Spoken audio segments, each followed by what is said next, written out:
I'm the first daughter in my family, the one everyone believed would marry first. But by 32, both of my younger sisters were already married with children. I was the only one still living in my parents' house, waking up to judgment every single morning. Every day came with a reminder. Joy, your younger sisters have moved on with their lives, you're still here. My mother said, while folding clothes one morning, "Are you waiting for one pastor to come down from heaven and marry you?" I didn't answer. "I've told you before," she continued. "This your pride will disgrace you. Men are not perfect. You're not getting any younger. You will soon become furniture in this house." That one stung. Later that night, my father joined in too, calm but direct. "Joy, we've done our best. You've gone to school. You've worked. But this marriage issue is becoming a concern." It wasn't that I didn't want to marry. I did. But no man that came my way ever felt right. Either they were liars or cheats, or men who wanted a servant and not a partner, and I was tired of trying. But at home, no one cared.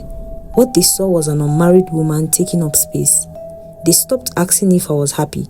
They just wanted me to wear a ring. One Saturday, my friend Uju invited me to her birthday party. I didn't want to go. I didn't have a good outfit, and I didn't have money for makeup. I didn't even feel like smiling, but my mother forced me. "Go and show your face," she said. "You never know who might be there." So I went. I wore an old black dress and tied my hair back. I didn't care how I looked. I just sat quietly in one corner, sipping malt, counting the minutes until I could leave. That was when he walked in. His name was Ekane. Tall, fair-skinned and expensive looking. He walked with confidence like someone who had never known rejection. He greeted a few people, smiled, and then turned in my direction. At first, I thought he was just looking at someone else, but then he walked over to my table and asked if he could sit. "You look troubled," he said. I gave a small smile.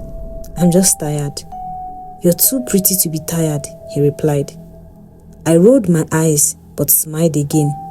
Something about him felt smooth, too smooth, but I didn't stop him. Ekene started texting me that same night. By morning, he had already sent me airtime. By the third day, he sent lunch to my house. By the end of the week, he bought me a new dress. It felt nice. It felt new. For the first time in a long time, I felt seen. He called me beautiful. He asked about my day and acted like I mattered. When I told my mother about him, her eyes lit up. "What does he do?" "He's into real estate and supplies," I replied. "And he's single, with no kids?" She didn't waste time. "Hold him well. Men like that don't come around every day." Ekene kept the attention going. Expensive dates, flowers, little surprises. Within 2 months, he told me he wanted to marry me. Deep down, something in me felt uneasy. I couldn't explain it. It wasn't anything he did wrong, yet it felt like I was being rushed into something that wasn't fully real. I told my mother I wanted to take my time. Her voice became sharp. "Take your time. You're 32. What time are you still taking? You want him to leave you for a 25-year-old? I kept quiet. Even my father warned me, "Don't let pride block your future." So when Ekene proposed with a ring, I said yes. Not because I was ready, but because I was tired. The wedding was loud. Big hall, beautiful gowns. My mother danced as if she had just won a trophy. Everyone said I was lucky. Everyone said Ekene was a good man. Everyone said my time had finally come. But no one asked how I felt. The night of the wedding, I came out of the bathroom and sat beside him on the bed. I smiled, ready to be close. He was pressing his phone. "Ekene," I whispered, "it's our first night." He didn't look up. "I'm tired," he said. "Don't disturb me." I was confused. I thought he was joking. I leaned on him and he pushed me away gently. "Joy, marriage is not a movie. Stop acting like a child." He stood up, left the room and went to the sitting room to sleep. I stayed in the bedroom staring at the white wall. The lights were off, but I wasn't asleep. I was frozen. The wedding was over. The crowd was gone. The marks had dropped, and something in my chest told me that this was just the beginning. The morning after our wedding felt like a stranger had entered my life. I woke up alone in our bedroom.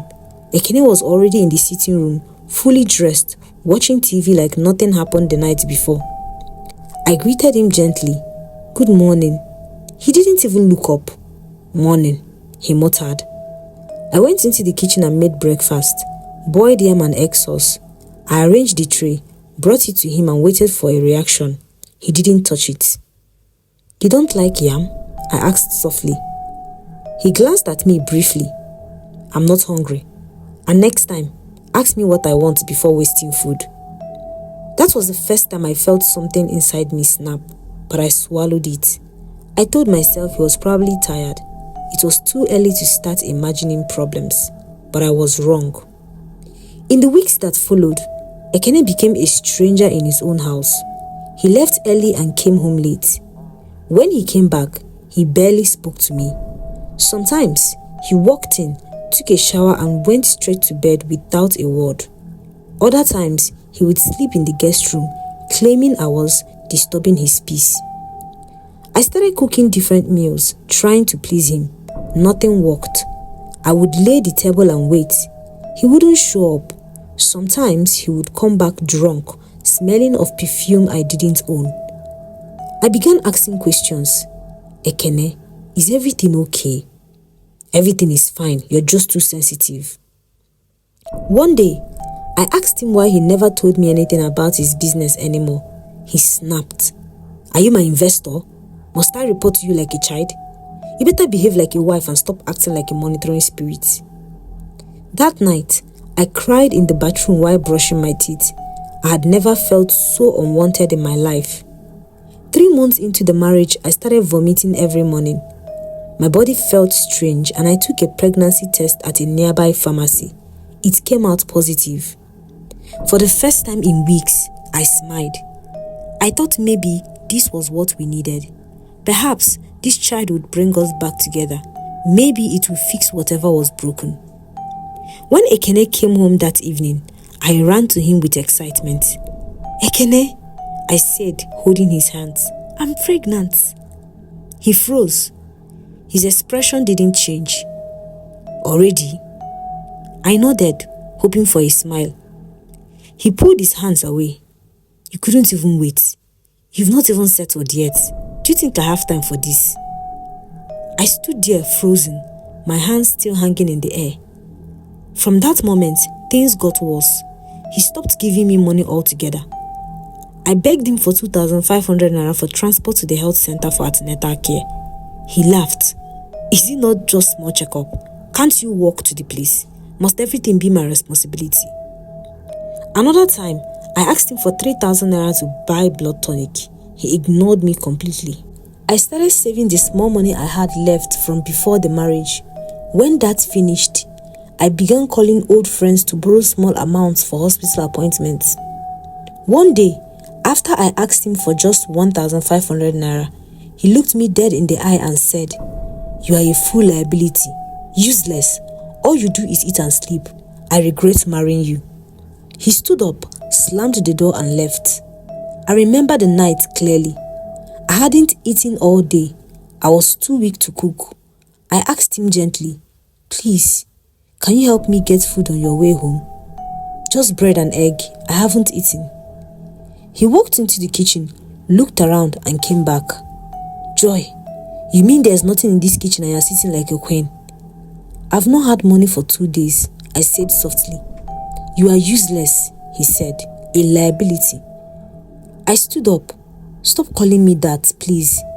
Before I could finish my sentence, his palm landed across my face. I staggered back. My head hit the wall. I sat on the floor, tears pouring out uncontrollably. He left the house that night and didn't return until the next morning. When I told my mother I wasn't feeling strong, she decided to come and stay with me for a few days. I didn't tell her what was happening. I just said I needed help. The moment she entered the house, she knew something was wrong. My eyes were sunken and my clothes were hanging loose. The house was quiet, too quiet. She sat me down in the room. "Joy, talk to me." I burst into tears. "Mama, I don't know if I can do this anymore." She held my hand tightly.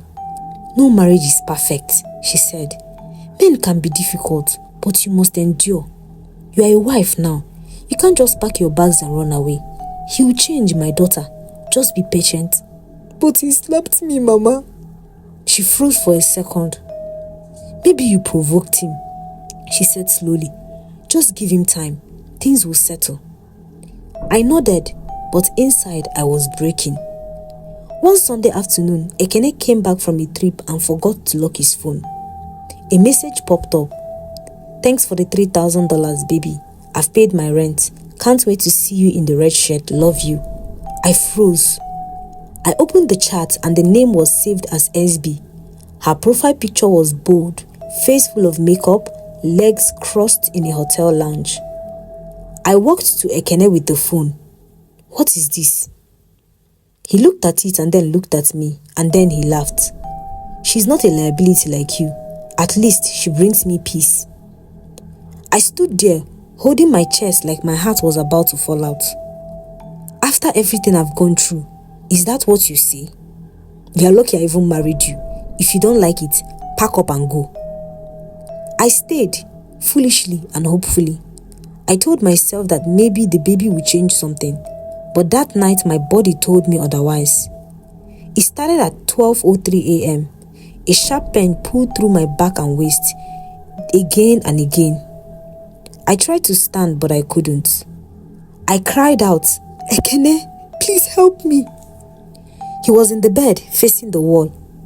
"Ekane, I think I'm in labor. Please wake up." He didn't move. I screamed louder, "Please help me. I need to go to the hospital." He put the duvet over his head. "Don't stress me this night, you and your drama." I screamed louder as the pain worsened. At that moment, the guest room door opened and my mother rushed into the room. She saw me on the floor, legs shaking, holding my belly. "Jesus Christ, Joy!" She knelt beside me and turned to Ekane. "Are you mad? She's in labor and you're lying there like nothing is happening." He didn't respond. "Mama, please help me," I said. She ran outside to bang on the gate, shouting for help. Ekane turned, pulled a pillow over his ears and closed his eyes. The pain got worse. My mother tried to hold me up, but my legs were too weak. The contractions were coming fast. Sweat was pouring down from my body like water.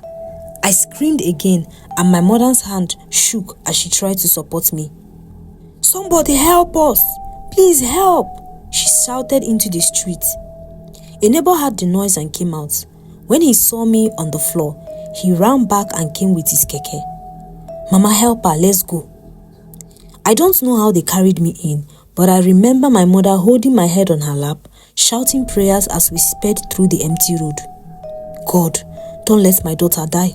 Not like this, not like this." When we arrived at the hospital, nurses rushed out with a stretcher. They took one look at me and started shouting instructions. "She's not stable. BP is low. We need oxygen now. Doctor." My eyes were closing. I could hear voices, but everything was blurry. Then I heard the doctor's voice, firm and serious. "She's in critical condition. The baby is in distress. She can't deliver naturally. We have to take her for an emergency C-section." "Doctor, please help us. Help us, please," my mother cried. The doctor turned to one of the nurses. "Prepare the theater. Tell the pharmacy to release the kids." The nurse paused. "Sir, they haven't paid." My mother knelt down immediately. "Please, doctor, I'm begging you.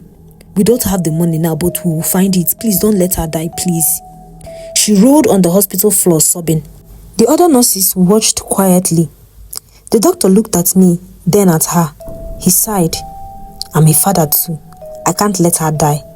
He turned to the team. "Take her in now. I'll handle it later." They wheeled me into the theater. As they walked on me inside the theater, one of the nurses stood at the reception trying to call my husband. He dialed his number over and over, switching from one line to another. "Number busy." Number busy. After 10 tries, she dropped the phone on the counter and shook her head. Her husband did not pick him up. That same moment, Ekane was in a lounge on the island, laughing with Sonia, champagne in hand, taking selfies with his new iPhone 15 Pro Max. Her head was on his shoulder and his status read, "Soft life only, no stress zone." I don't remember when I woke up, but when I opened my eyes, my mother was sitting beside me, tears quietly running down her face. My stomach was sore. Tubes were in my hand. I looked to the right and saw a baby wrapped in white beside me. She stood quickly and grabbed my hand. "Joy, you are awake. Thank you, Jesus. Thank you." "What happened?" I whispered. "You gave birth through CS. It was serious. The doctor said if we had delayed even by 1 hour." She stopped and more tears came. "You and your baby would have died." I turned my head to look at the wall. I couldn't cry because I was too weak. "Where is Ekane?" My mother's lips tightened. They called him. He didn't come. 3 days later, I was sitting up in the hospital bed. My wound still hot, but my baby was healthy and feeding. That was when Uju walked in. She dropped a bag of baby diapers and bent to hug me. "Joy, you're a strong woman." I gave a weak smile, but then she sat down and hesitated. "I don't know if I should show you this." I looked at her. "What is it?" She opened Instagram and showed me Ekane's story. Photos of him and Sonia in a jacuzzi, champagne in hand, music in the background. With a caption that read, "Resting with the woman who gives me peace. Hashtag Lagos weekend. Hashtag no liability zone." I felt something twist in my chest. My heart squeezed like someone had grabbed it. I couldn't breathe. I closed my eyes and leaned back. For the first time, I didn't cry. I just stared at the ceiling and said in my heart, "This man will not kill me. I'm leaving." When I was discharged, my mother took me to her house. I stayed for 2 weeks. Then one day, I decided to go to Ekane's house to pick my remaining clothes and some of my baby's items. I used the spare key. My heart was beating as I opened the door. The smell of alcohol hit me first, then perfume. I stepped in and saw Sonia sitting on the living room chair wearing one of my wrappers. Her legs crossed, her lips painted red. She turned to me and smiled. "Oh, you're back." I couldn't move. Ekane came out from the bedroom wearing only a towel. He looked surprised for a second, then smirked. "You again?" I swallowed. I came to pick my things. He walked past me and poured a drink. "You can take whatever you want, but don't stay long. I'm entertaining someone more useful." Tears welled up in my eyes. "I went through hell for you. You left me in the hospital. I could have died." He took a sip of his drink. "And yet you didn't. Maybe God still wants to punish me." Then he laughed. "Leave my house, Joy. You've overstayed your welcome." He walked into the room and shut the door. I stood there for a few seconds, shaking. Then I turned, picked my baby's bag, grabbed 2 clothes and walked out of the house. I didn't cry or shout. I just left. When I got to my mother's house, I sat on the bed, removed my wig and broke down silently. That night, as I fed my baby, I looked at him and whispered, "You're the only reason I'm still alive. One day, you will see what your mother becomes." 2 days later, I borrowed 5,000 naira from my mother. I bought flour, margarine and eggs, and I baked meat pies in a borrowed oven. I sold them to my neighbors and local schools day by day, and word began to spread. And from the ashes of pain, I began to rebuild. The smell of fresh meat pie filled the tiny kitchen. Joy had just pulled a batch from her small oven when her childhood friend Uju walked in. Uju picked one, took a bite and froze mid-chew. "Joy, what is this?" Joy panicked. "Is it bad?" Uju shook her head and kept chewing. "This is the best meat pie I've eaten in years. Why are you hiding this talent?" Joy smiled faintly. "I just sell a few to neighbors." Uju dropped her bag. "We're not doing that anymore. You're opening an Instagram page today." I don't know how to run a page, oh. Good, I'll help you. That same day, they took photos, wrote captions and ran a 2,000 naira ad. Within 2 days, orders started rolling in, first from neighbors, then from teachers at the nearby school. A customer who bought for her daughter's birthday posted a glowing review. The woman who rose from pain now bakes with purpose. That post alone brought over 40 new followers and 15 new orders. Joy reinvested every profit, buying flour in bulk, upgrading her oven and printing small stickers with her brand name, Joy's Delight Bakes. In less than 4 months, she has saved enough to rent a mini shop. She hired 2 girls to assist and bought a delivery bike. She was no longer Joy, the woman who begged for Pampers. She was now Madam Joy, the baker whose story inspires others. While Joy's business rose from floor and fire, Ekane's empire was turning to ash. Sonia vanished just like that. She said she was going for a business trip to Ghana and she never came back. When Ekane went to her apartment, the room was empty, even the curtains were gone. What he didn't know was that Sonia had been siphoning money from his business accounts for months. She had forged his signature, created a fake vendor chain, and redirected funds into her own company. The board of directors launched an investigation. What they found shocked them. 200 million naira gone.